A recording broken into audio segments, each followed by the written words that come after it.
Hello बच्चों, कैसे हैं आप सब।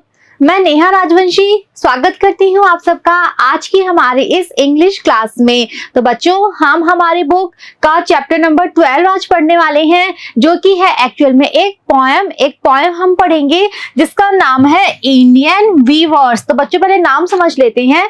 वीवर्स किसे कहते हैं? वीवर्स होते हैं बुनकर, ऐसे व्यक्ति जिनका काम है कपड़े बुनना। तो यहाँ पे हम पढ़ेंगे उन्हीं वीवर्स के बारे में। और ये सारे वीवर्स कैसे हैं? इंडियन है, भारत के रहने वाले हैं। तो भारतीय बुनकर के ऊपर ये पोएम है, बहुत अच्छी पोएम है और इसको लिखा है सरोजिनी नायडू ने। हम सब जानते हैं सरोजिनी नायडू को, भारत की ही रहने वाली एक बहुत ही फेमस ही पोइटेस हैं। तो उनके द्वारा लिखी गई ये एक बहुत अच्छी पोएम है भारतीय बुनकरों के ऊपर। अब बच्चों यहाँ हम पहले एक चीज समझ लेते हैं।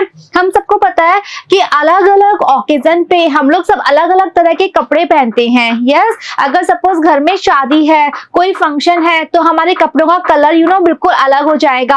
अगर हमारे घर में किसी तरह का कोई दुख है, किसी की मृत्यु हो गई है, तो हम अलग तरह के कपड़े पहनते हैं। छोटे बच्चे अलग तरह के कपड़े पहनते हैं। हम सर्दियों में हम कोशिश करते हैं कि हम डार्क कलर के कपड़े पहने, गर्मियों में हम लाइट कलर के कपड़े पहनते हैं। तो ये जो अलग अलग तरह के कपड़े होते हैं, जो कि हमारे भारतीय जो बुनकर लोग हैं वो इन कपड़ों को बनाते हैं। तो बच्चों, कपड़े बनाना एक कला है, ये एक आर्ट है जिससे हमारे बुनकर लोग जो हैं ये कर रहे हैं। लेकिन इस कविता के माध्यम से बच्चों जो पोइटेस हैं वो हमें क्या बता रही हैं? पोएम उन्होंने 3 स्टैंजास में लिखी है। स्टैंजा अब तक आपको समझ में आ गए होंगे। जो पैराग्राफ होते हैं चैप्टर में उसे हम पोएम में स्टैंजा कहते हैं। तो 3 स्टैंजास में उन्होंने इस पोएम को लिखा है। हर एक स्टैंजा में दिन का अलग अलग समय उन्होंने बताया है। ओके, और साथ साथ उन्होंने हमें ये भी बताया है कि कैसे हमारा जो जीवन है उसका भी अलग अलग समय होता है। हमारे जीवन के भी अलग अलग भाग होते हैं, जैसे कि दिन के अलग अलग भाग होते हैं। और जैसे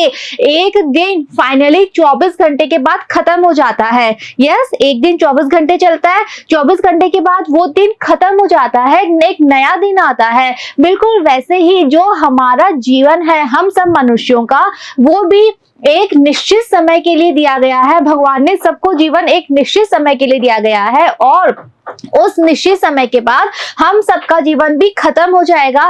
बिल्कुल वैसे ही जैसे कि हर एक दिन खत्म हो जाता है 24 घंटे के बाद। तो ये एक बात है जो हमें इस पोएम में समझनी है। बुनकरों के ऊपर पोएम लिखते हुए जो पोइटेस है हमारे सरोजिनी नायडू, उन्होंने हमें ये बात भी बता दी है साथ में कि हम सबका जो जीवन है वो भी एक ना एक दिन खत्म होने वाला है। बिकॉज हम सबके पास लिमिटेड टाइम है और उसी समय में हमें अपना जीवन जीना है। ठीक है, तो ज्यादा डिफिकल्ट पोएम नहीं है, इजी पोएम है। इजी वर्ड्स में उन्होंने अपनी बात यहाँ पर रखी है। स्टार्ट करते हैं हमारी पोएम को पढ़ना, जिसका नाम है इंडियन वीवर्स। तो बच्चों, जैसा आपको मैंने बताया 3 स्टैंजास हैं पोएम में अलग अलग। ये है हमारा फर्स्ट स्टैंजा। सबसे पहले एक बार हम लाइंस पढ़ते हैं। Weavers, weaving at break of day, why do you weave a garment so gay? Blue as the wing of a halcyon wild, we weave the robes of a newborn child. तो बच्चों, मैंने आपसे 2 बातें कही थी अभी। एक कि इसमें दिन का अलग अलग समय है तीनों स्टैंजास में। सेकेंड, जैसे दिन के अलग अलग समय को बताया गया है, बिल्कुल वैसे ही मनुष्य जीवन के जो अलग अलग फेज होते हैं वो उन्होंने बताए हैं। तो यहाँ पे वो बात कर रही हैं कौन से समय की? Break of day. Break of day किसे कहते हैं? मॉर्निंग का समय, यानी कि सुबह का समय, जब सनराइज होता है, जब सूर्योदय होता है, जब दिन की स्टार्टिंग होती है। तो पॉइंट यहाँ पे एक क्वेश्चन पूछ रही है बुनकरों से। ओके, उनके सामने कुछ बुनकर बैठे हैं जो कि कपड़ा बुन रहे हैं। तो पॉइंटेस उनसे एक क्वेश्चन कर रही हैं, वो पूछ रही है वीवर्स, अरे तुम बुनकर लोगों मुझे एक बात बताओ, weaving at break of day, तुम ये सुबह के समय तुम ये क्या बुन रहे हो? तुम ये कैसा कपड़ा तैयार कर रहे हो? Why do you weave a garment so gay? Garment का मतलब होता है बच्चों कपड़ा। तो वो पूछ रही हैं तुम ऐसा कपड़ा, तुम ऐसी ड्रेस क्यों बना रहे हो जो कि इतनी गे है? गे का मतलब कहते हैं बच्चों हैप्पी, यानी कि खुश। यानी कि वो पूछ रही हैं तुम ऐसा कपड़ा क्यों बना रहे हो जिसको देखते ही मन खुश हो जाए, इतना अच्छा हर किसी के मन को लगे, ऐसा सुंदर सा कपड़ा तुम सुबह सुबह बैठकर क्यों बना रहे हो? ठीक है, blue as the wing of halcyon wild. अब वो जो कपड़ा वो बना रहे हैं उस समय, सुबह के समय में, उस कपड़े का कलर कैसा है? वो कपड़ा है ब्लू कलर का। तो पॉइंट कह रही है कि तुम बिल्कुल ब्लू कपड़ा बना रहे हो, बिल्कुल वैसे जैसे कि हेल्सियन का विंग होता है, पंख होता है। हेल्सियन बच्चों एक बर्ड है, एक पक्षी है। यहाँ पिक्चर में आप देख सकते हो, इस पक्षी का नाम होता है हेल्सियन। ओके, अब इसका पंख आप देखिए, इसका जो विंग्स है, पंख है, वो कैसे कलर के हैं? ब्लू कलर के हैं। तो पॉइंट यहाँ पे कंपैरिजन कर रही है, तुलना कर रही है और कह रही है कि जो कपड़ा तुमने बनाया वो बिल्कुल कैसा है? वो हेल्सियन बर्ड के पंख के कलर जैसा ब्लू है। ओके, तो यहाँ पर वो एज का यूज करके तुलना कर रही है, ब्लू कलर बिल्कुल कैसा? हेल्सियन बर्ड के पंख जैसा blue. Okay, We view the robes of a newborn child। तो बच्चों अब जो व्यूअर्स हैं वो आंसर दे रहे हैं कि वो क्या बना रहे हैं। ठीक है, पोइटेस उनसे पूछ रही है ना कि तुम क्या बना रहे हो, किस समय? सुबह सुबह, सुबह का समय है, तो सुबह सुबह तुम ये क्या कपड़ा बना रहे हो जो कि इतना गे है, इतना खुश कर देने वाला है, इतना सुंदर है। ब्लू कलर का कपड़ा जो कि बिल्कुल हेल्सियन पक्षी के पंख जैसा है, ये तुम क्या बना रहे हो? तो बच्चों अब जो व्यूअर्स हैं वो क्या आंसर दे रहे हैं? वो कह रहे हैं कि हम क्या बना रहे हैं? हम रॉब्स बना रहे हैं। रॉब्स कहते हैं बच्चों कपड़ों को, अगेन गारमेंट, कपड़े। तो वो कह रहे हैं कि हम कपड़ा बना रहे हैं, और किसके लिए? न्यू बॉर्न चाइल्ड के लिए। न्यू बॉर्न चाइल्ड यानी वो बच्चा जिसका अभी अभी जन्म हुआ है, जिसने अभी अभी इस दुनिया में जन्म लिया है। तो बच्चों ये समय कौन सा है दिन का? मॉर्निंग है। ब्रेक ऑफ डे का मतलब होता है मॉर्निंग, सुबह। तो जैसे दिन की शुरुआत किससे होती है? मॉर्निंग से होती है। वैसे ही हमारे जीवन की शुरुआत, जो पहला फ्रेज है हमारे जीवन का, जो पहला चरण है हमारे जीवन का, वो क्या है? जब एक बच्चा इस दुनिया में जन्म लेता है। तो यहाँ पे दोनों चीजों में हम देख सकते हैं ना, जैसे दिन की शुरुआत हुई है वैसे ही एक व्यक्ति के जीवन की यहाँ पर शुरुआत हुई है। ठीक है, वापस एक बार समझ लीजिए।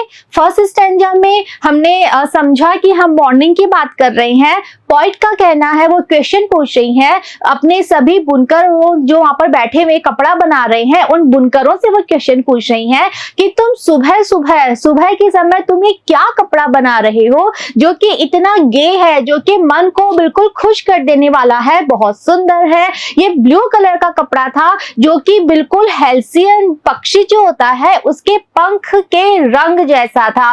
तो व्यूअर्स का कहना है कि हम एक कपड़ा बना रहे हैं जो कि किसके लिए है? एक बच्चे के लिए जिसने कि अभी अभी जन्म लिया है। तो हम देखते हैं ना, जो छोटे छोटे से बच्चे होते हैं जिनका अभी कुछ समय पहले जन्म होता है, उनको कैसे कपड़े में लपेट के रखा जाता है। तो वो जो रॉब्स है, वो जो कपड़ा है जिसमें उसको लपेटा जाएगा, उस कपड़े को वो लोग बना रहे हैं, और वो कपड़ा है ब्लू कलर का, बहुत सुंदर लग रहा है। और जैसे इस पक्षी हेल्सियन बर्ड के पंख होते हैं, बिल्कुल ऐसा वो ब्लू कलर का कपड़ा है। ठीक है, ये है हमारा फर्स्ट स्टैंजा। आगे बढ़ते हैं बच्चों, देखते हैं हमारा सेकंड स्टैंजा। लाइंस पढ़ते हैं। Weavers weaving at fall of night, why do you weave a garment so bright like the plumes of a peacock, purple and green, we weave the marriage veils of a queen. तो बच्चों अब फिर से जो poetess हैं वो question पूछ रही हैं, वो प्रश्न पूछ रही हैं। क्या प्रश्न है उनका? इस बार वापस वो बुनकरों से ही प्रश्न पूछ रही हैं, लेकिन अब दिन का समय चेंज हो चुका है। अब क्या समय है? फॉल ऑफ नाइट, जो रात है वो स्टार्ट हो रही है। तो बच्चों रात स्टार्ट कब होती है? शाम के बाद होती है। तो इस समय कौन सा टाइम चल रहा है दिन का? इवनिंग का समय है, मतलब कि शाम चल रही है, और जो रात है वो आने वाली है, लगभग हल्का हल्का अंधेरा स्टार्ट हो गया है, ऐसा समय है। तो वापस से पूछ रही हैं, बुनकरों तुम लोग क्या बना रहे हो शाम के समय? Why do you weave a garment so bright, शाम के समय तुम्हें कैसा गारमेंट, हम पढ़ चुके हैं कपड़ा, तुम्हें कैसा कपड़ा बना रहे हो जो कि इतना ब्राइट है? ब्राइट मतलब इतना शाइनिंग, इतना चमकीला है, इतना चमकदार कलर्स का कपड़ा तुम्हें क्या बना रहे हो शाम के समय? ठीक है, ये वो प्रश्न पूछ रही हैं। तो देखते हैं बुनकरों का क्या उत्तर है, वो क्या बना रहे हैं।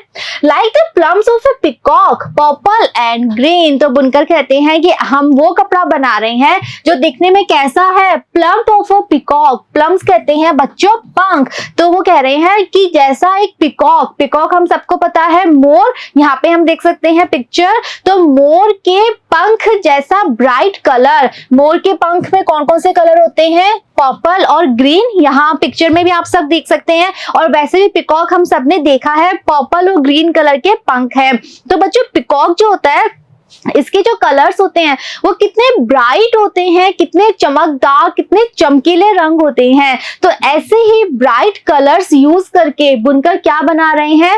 We weave the marriage veils of a queen. यहाँ पर वो एक मैरिज वेल्स बना रहे हैं। वेल्स का मतलब होता है बच्चों घूंघट, राइट। तो वो एक ऐसा घूंघट बना रहे हैं जिसे मैरिज, शादी में यूज किया जाएगा एक क्वीन के द्वारा, एक राजकुमारी के द्वारा। तो एक ऐसा घूंघट जिसे वो अपनी शादी में पहनने वाली है, बिकॉज वो शादी में पहनेगी, शादी में यूज करेगी, इसीलिए उसमें जो रंग यूज किए गए हैं वो बहुत चमकीले हैं, बहुत चमकदार है। और उसकी तुलना किससे की गई है? पिकॉक के रंग की तरह, जो रंग पिकॉक के पंख में होते हैं, प्लम्स में होते हैं, पर्पल एंड ग्रीन।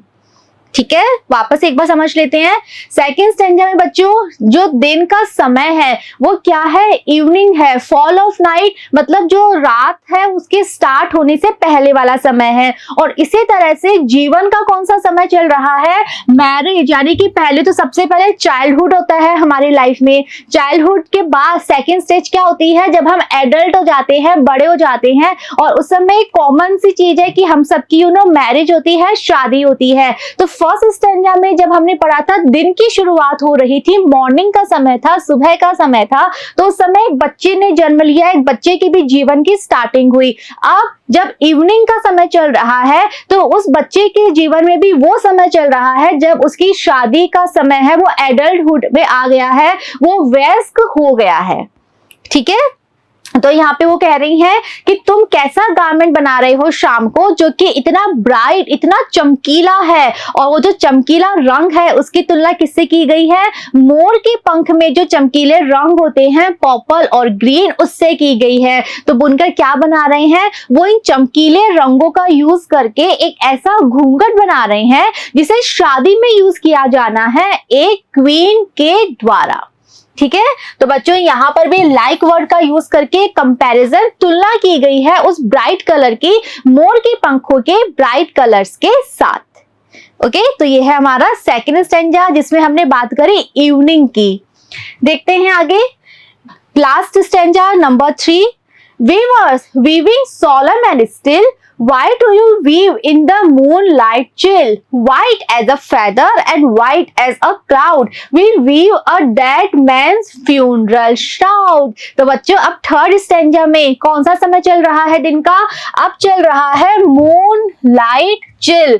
मून चांद, चंद्रमा, तो चंद्रमा की जो लाइट है, चंद्रमा की जो रोशनी है वो कब आती है? वो रात को आती है। तो यहाँ थर्ड स्टैंजा में हम बात कर रहे हैं रात के समय की, और हम सबको पता है रात जब होती है तो रात के बाद क्या होता है? उस दिन का एंड हो जाता है, वो दिन खत्म हो जाता है, बिकॉज नेक्स्ट मॉर्निंग से एक नए दिन की शुरुआत होती है। ठीक है, तो यहाँ पे वो जो दिन है वो एंड होने वाला है, उसका अंत होने वाला है, वो दिन खत्म होने वाला है, उसका लास्ट टाइम चल रहा है उस दिन का, राइट।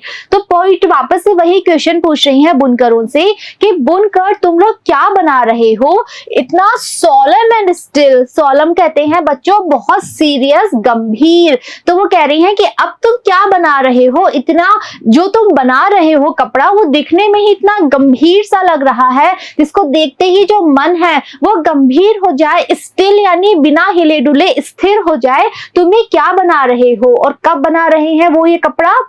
मून लाइट चिल, यानी कि रात के समय में जब चंद्रमा की रोशनी आ रही है और बिल्कुल चिल यानी कि रात की जो ठंडक होती है, उस ठंडक के समय में तुम ये क्या बना रहे हो। अब वो जो कपड़ा बना रहे हैं वो कौन से कलर का है? वो व्हाइट कलर का है, वो सफेद रंग का है। बिल्कुल कैसे? एज का प्रयोग किया गया है, फिर से तुलना की गई है। सफेद जैसे कि एक फेदर, एक पंख होता है, and white as a cloud, और सफेद जैसे कि एक क्लाउड बादल होता है। तो बच्चों बादल के रंग से और पंख के रंग से उस सफेद रंग की तुलना की गई है जो सफेद रंग का कपड़ा बुनकर बना रहे हैं। अब बच्चों बुनकर क्या बना रहे हैं देखते हैं। We weave a dead man's funeral shroud. तो बच्चों अब बुनकर क्या बना रहे हैं, अब उनके पास एक ऐसा काम आया है जिसके लिए उन्हें एक डेड मैन, एक ऐसा व्यक्ति जिसकी मृत्यु हो चुकी है, उस व्यक्ति का फ्यूनरल होने वाला है। फ्यूनरल कहते हैं बच्चों अंतिम संस्कार, ठीक है। तो उस व्यक्ति का फ्यूनरल, अंतिम संस्कार होने वाला है। तो अंतिम संस्कार के समय जो श्राउड चाहिएगा, श्राउड कहते हैं बच्चों कफन, वो कफन वो बना रहे हैं। इस पिक्चर में हम देख सकते हैं जो जब व्यक्ति की मृत्यु हो जाती है, जो मृत शरीर होता है उसको इस तरह से व्हाइट श्राउड से, व्हाइट कफन से कवर किया जाता है, ढका जाता है। तो अब जो बुनकर हैं वो इसी तरह का श्राउड यानी कि कफन बना रहे हैं। तो बच्चों यहाँ पे थर्ड स्टैंजा में जिस तरह से दिन का अंत हो रहा है, दिन जो है वो खत्म होने वाला है, बिल्कुल वैसे ही जो व्यक्ति है उसका भी एंड हो चुका है, उसके जीवन का भी समय जो है वो खत्म हो चुका है। तो एक्चुअली में बच्चों पॉइंट यही कहना चाहती हैं कि एक एक दिन जैसे एंड होता जाता है, दिन की शुरुआत होती है सुबह से, रात तक वो दिन खत्म हो गया, अगली सुबह एक नया दिन आता है। बिल्कुल ऐसे ही हम मनुष्यों का जीवन होता है जो शुरू होता है और एक निश्चित समय पे आने के बाद हमारा जीवन खत्म हो जाता है, और यही हमारे जीवन की सच्चाई है। तो इसीलिए थर्ड स्टैंजा में जब दिन का समय है रात, रात यानी कि ये वाला दिन खत्म होने वाला है, बिल्कुल वैसे ही जो व्यक्ति है उसका भी जो समय है, उसका जो जीवन है वो खत्म हो गया है, और अब उसके अंतिम संस्कार, उसके फ्यूनरल के लिए एक श्राउड यानी कि एक कफन जो है वो बनाया जा रहा है बुनकरों के द्वारा, ठीक है। तो बच्चों से हमने देखा कि जो बुनकर हैं वो हर तरह का कपड़ा बनाते हैं, और ये कपड़ा बच्चों हर जगह हर समय हमारे काम आता है। चाहे किसी का जन्म हो रहा है, चाहे किसी की मृत्यु हो रही है, चाहे घर में किसी की शादी है, चाहे कोई और फंक्शन है, कोई और त्योहार हम मना रहे हैं, हर समय हम ये कपड़े पहनते हैं जो बनाते हैं हमारे बुनकर भाई और बहन। ओके, तो बच्चों इस तरह से 3 स्टैंजाज में जो पोइटेस है सरोजनी नायडू, उन्होंने दिन के 3 अलग अलग समय को दिखाया है, और साथ साथ मनुष्य जीवन के जो अलग अलग 3 चरण हैं उनको उन्होंने दिखाया है।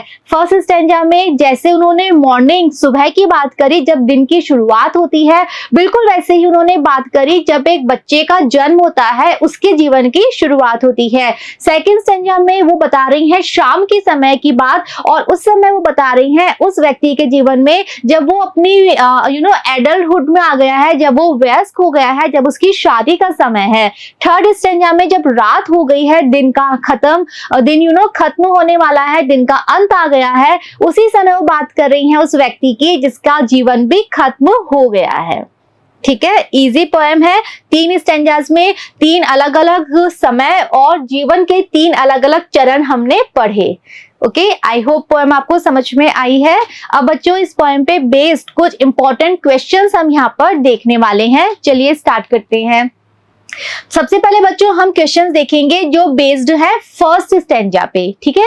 आंसर द फॉलोइंग क्वेश्चंस, हमें कुछ प्रश्न दिए गए हैं, हमें प्रश्न पढ़ना है, और इस पोएम पे पढ़ने के बाद हमें उनके आंसर्स यहाँ पर लिखने हैं। First, complete the following sentences, हमें वाक्य दिया गया है, बीच में ब्लैंक है, हमें यहाँ पे ब्लैंक को फिल करना है, वाक्य को पूरा करना है। और बच्चों याद रखना है फर्स्ट स्टैंजा पे बेस्ड ये क्वेश्चंस है। The weavers are weaving the cloth for, तो बच्चों फर्स्ट स्टैंजा में जो वीवर्स है वो कपड़ा किसके लिए बना रहे हैं? They are compared to, और जो कपड़ा वो बना रहे हैं उसको कंपेयर यानी कि उसकी जो तुलना है वो किसके साथ की गई है? Because of the similarity of color, और तुलना क्यों की गई है? Because दोनों का जो रंग है वो सिमिलर है, एक समान है, और वो कलर क्या है? ब्लू।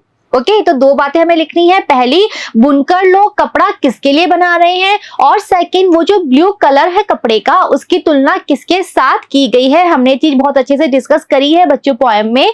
आंसर क्या है, बुनकर कपड़ा किसके लिए बना रहे हैं, इन्फेंट, और हम कह सकते हैं बेबीज गारमेंट। इन्फेंट कहते हैं बच्चों नवजात बच्चा जिसका अभी अभी जन्म हुआ है। तो उन्होंने कहा था ना कि हम न्यू बॉर्न बेबी के लिए रॉब्स बना रहे हैं, तो कपड़ा किसके लिए बनाया जा रहा है, इन्फेंट, हम कह सकते हैं बेबी भी लिख सकते हैं, न्यूबॉर्न बेबी भी लिख सकते हैं, तो वो उसके लिए गारमेंट बना रहे हैं। सेकंड, कंपैरिजन किसके साथ किया गया है, तुलना किसके साथ की गई है, तुलना की गई है wings of the halcyon bird. Halcyon जो एक पक्षी होता है उसके पंखों के साथ तुलना की गई है, बिकॉज हमने पिक्चर में भी देखा था कि जो हेल्सियन बर्ड है उसके जो पंख होते हैं वो बिल्कुल ब्लू कलर के होते हैं, और जो कपड़ा ये बना रहे हैं वो भी बिल्कुल ब्लू कलर का है। तो जो सिमिलैरिटी है कलर की उसको दिखाने के लिए ये तुलना यहां पर की गई है। ठीक है, next, gay in line 2 means bright. तो बच्चों जो सेकंड लाइन में हमने वर्ड पढ़ा था गे, उसका मतलब क्या है, ब्राइट, चमकीला, शाइनिंग, ऐसा जिसको देखते ही मन खुश हो जाए। Which mood of the viewers does it indicate. और तो ये जो वर्ड है गे, इससे वीवर्स का कौन सा मूड हमें यहाँ पर पता चलता है। टिक द राइट आंसर, हमें सही आंसर को चूज करना है। ऑप्शन है चीयरफुलनेस, खुशी का, फ्रस्ट्रेशन, वो बहुत स्ट्रेस में है, तनाव में है, गुस्से में है, सैडनेस, वो बहुत उदास हैं। तो बच्चों गे का मतलब होता है हैप्पीनेस, खुशी, इट मींस चीयरफुलनेस। ओके तो यहाँ पे हमें मालूम चल रहा है कौन सा मूड, चीयरफुलनेस। वो इतना सुंदर कपड़ा बना रहे हैं कि जिसको देखते ही मन खुश हो जाए, खुशी से भर जाए। तो कैसा मूड है यहाँ पर, चीयरफुलनेस यानी खुशी का मूड है। ठीक है, next, what is the similarity between morning time of the day and the birth of a child. तो बच्चों फर्स्ट स्टैंजा में दिन का कौन सा समय बताया गया है, मॉर्निंग, सुबह का समय। तो हमें यहाँ पर ये बताना है कि जो दिन का सुबह का समय है और जिस तरह से एक बच्चे का जन्म हुआ है वो जो उसके जीवन का समय है, इन दोनों में क्या सिमिलैरिटी है, इन दोनों में क्या समानता है। ठीक है, तो जैसे दिन की शुरुआत हुई है मॉर्निंग से, वैसे ही एक व्यक्ति के जीवन की शुरुआत हुई है उसके जन्म लेने से। तो इन दोनों की समानता हमें यहाँ पर लिखनी है। देखते हैं answer. Morning is the beginning of the day, similarly the birth of a child is the beginning of life. तो बच्चों हमने ये बात पोएम में डिस्कस कर ली है अच्छे से। हम लिखेंगे ऐसे कि जो मॉर्निंग है, सुबह, वो एक्चुअल में क्या है, वो बिगिनिंग है, शुरुआत है किसकी, एक नए दिन की। कोई भी जो दिन है वो शुरुआत किससे होती है, उसकी मॉर्निंग से होती है, सुबह से होती है। सिमिलरली इसी तरह से एक व्यक्ति का जो जीवन है, उसकी जो लाइफ है, उसकी बिगिनिंग, उसकी शुरुआत भी किससे होती है, बर्थ के साथ, जन्म के साथ। तो जैसे दिन शुरू हुआ है सुबह से, वैसे ही व्यक्ति का जीवन शुरू होता है उसके जन्म लेने से। तो यही समानता है, यही सिमिलैरिटी है इन दोनों में। अब बच्चों हम जो क्वेश्चंस देख रहे हैं वो बेस्ड है स्टैंजा 2 पे। देखते हैं what are the weavers weaving. तो बच्चों सेकंड स्टैंजा में जो वीवर्स हैं, जो बुनकर हैं, वो क्या बना रहे हैं वो हमें बताना है। The weavers are weaving the marriage veil of a queen. तो बच्चों सेकंड स्टैंजा में बुनकर लोग क्या बना रहे हैं, वो एक ऐसा वेल, एक ऐसा घूंघट बना रहे हैं जिसे शादी में यूज किया जाएगा एक क्वीन के द्वारा। तो वो एक राजकुमारी के लिए शादी में पहने जाने वाला घूंघट बना रहे हैं। Next, what time of the day is it. तो बच्चों सेकंड स्टैंजा में दिन के कौन से समय की बात की जा रही है, कौन सा समय बताया गया है हमें सेकंड स्टैंजा में, it is the beginning of night. तो बच्चों सेकंड स्टैंजा में रात की शुरुआत हो रही है, इट मींस हम कह सकते हैं लेट इवनिंग है। ओके, इवनिंग एंड होने जा रही है और जो रात है उसकी स्टार्टिंग होने जा रही है, उस समय की बात की गई है सेकंड स्टैंजा में। ठीक है, अब बच्चों हमें बताने हैं क्वेश्चंस जो कि थर्ड स्टैंजा पे बेस्ड है। ठीक है, लास्ट स्टैंजा पे हमें बताने हैं। What time is indicated through the phrase moon light chill. तो बच्चों थर्ड स्टैंजा में हमने एक वर्ड पढ़ा था मूनलाइट चिल। इस वर्ड को पढ़ के हमें क्या लग रहा है कि अब हम दिन के कौन से समय की बात कर रहे हैं? ठीक है, answer midnight is indicated through the phrase moonlight chill. तो बच्चों मूनलाइट चिल के द्वारा हम मिडनाइट की बात कर रहे हैं, हम मध्य रात्रि की बात कर रहे हैं, बिकॉज मध्य रात्रि पे क्या होता है, दिन का एंड हो जाता है। तो थर्ड स्टैंजा में जो दिन का एंड है वो समय बताया गया है, जो कि होता है मिडनाइट यानी कि मध्य रात्रि। ठीक है, next, what is the similarity between death and cold night? तो बच्चों अब हमें थर्ड स्टैंजा में हमने पढ़ा था कि जो कोल्ड नाइट है, इट मींस हम कह सकते हैं जो मूनलाइट चिल है उसकी तुलना की गई है डेथ के साथ, बिकॉज जैसे दिन का एंड हो रहा है, दिन खत्म हो जाता है नाइट पे, वैसे ही डेथ के साथ ही व्यक्ति का तो जीवन है वो भी खत्म हो जाता है। तो हमें अब बताना है कि इन दोनों में क्या सिमिलैरिटी है, क्या समानता है। Answer, death brings sadness. मृत्यु जब होती है बच्चों घर में किसी की, तो क्या होता है, बहुत ज्यादा दुखी का माहौल हो जाता है, सब लोग बहुत ज्यादा दुखी हो जाते हैं। सिमिलरली इसी प्रकार कोल्ड नाइट इज अनप्लेजेंट। इसी प्रकार जो ठंडी रात होती है वो भी हमें खुश नहीं करती, हमें अच्छी नहीं लगती, वो भी अनप्लेजेंट होती है, हमें हमारे मन को उदास कर देने वाली होती है। Death is the end of life. और जिस प्रकार मृत्यु हमारे जीवन का एंड है, मृत्यु से जीवन खत्म हो जाता है, just as night is the end of the day, उसी तरह से नाइट से दिन का एंड हो जाता है, because early morning it will be a new day. Early morning एक नया दिन होगा, एक नए दिन की शुरुआत होगी। तो जो रात है वो दिन का समय खत्म कर देती है, उसी प्रकार से मृत्यु हमारे जीवन का समय खत्म कर देती है। ठीक है, next, chill here means unpleasant cold. तो बच्चों चिल जो वर्ड है उसका मतलब होता है ठंड, और ये जो ठंड है ये कैसी है, ये अनप्लेजेंट है, हमारे मन को अच्छी ना लगने वाली ठंड को यहाँ पर दर्शाया गया है। Which mood of the viewers does it indicate? तो इस समय वीवर्स का क्या मूड हमें पता चल रहा है? Tick the right answer. हमें ऑप्शन दिए गए हैं, हमें राइट आंसर चूज करना है। ऑप्शंस क्या है? डिसअपॉइंटमेंट निराशा, फ्रस्ट्रेशन गुस्सा, सैडनेस उदासी। तो बच्चों यहाँ पे कैसा मूड रिफ्लेक्ट हो रहा है? यहाँ पर मूड रिफ्लेक्ट हो रहा है सैडनेस यानी कि उदासी का, बिकॉज इस समय वो क्या बना रहे हैं, वो एक कफन बना रहे हैं, वो एक श्राउड बना रहे हैं जिसे किसी के अंतिम संस्कार में यूज किया जाना है। तो ऑब्वियसली वो बनाते समय उनका जो मूड है वो भी कैसा है, वो भी बहुत सैडनेस से भरा हुआ है, उदासी से भरा हुआ है। ठीक है, तो बच्चों हमने इंपॉर्टेंट क्वेश्चन जो बनते हैं इस पोएम पे वो हमने डिस्कस कर लिए हैं। बहुत इजी पोएम है, सिंपल पोएम है। पोइट्रेस ने 3 अलग अलग स्टैंजास में दिन के 3 अलग अलग समय बताए हैं, और साथ साथ हमें ये समझाया है कि किस तरह से जो मनुष्य का जीवन है वो भी ऐसे ही एक पॉइंट पे स्टार्ट होता है और एक निश्चित समय आने के बाद वो खत्म हो जाता है। और जो बुनकर हैं वो हमारे जीवन के हर समय के लिए अलग अलग तरह के कपड़े बनाते हैं, अलग अलग मूड से बनाते हैं। कोई कपड़ा बहुत ब्राइट बना रहे हैं तो वो भी बहुत खुश है, वो कपड़ा जो वो कफन की तरह बना रहे हैं तो वो भी बहुत उदासी में उसे बनाते हैं। ठीक है, पोएम हमने समझ ली है, एक्सप्लेनेशन देख ली है, और इंपॉर्टेंट क्वेश्चंस भी हमने डिस्कस कर लिए हैं। आई होप आप सबको पोएम और क्वेश्चंस अच्छे से समझ में आए हैं। नेक्स्ट वीडियो में बच्चों हम स्टार्ट करेंगे हमारा next chapter. See you in the next video. Thank you.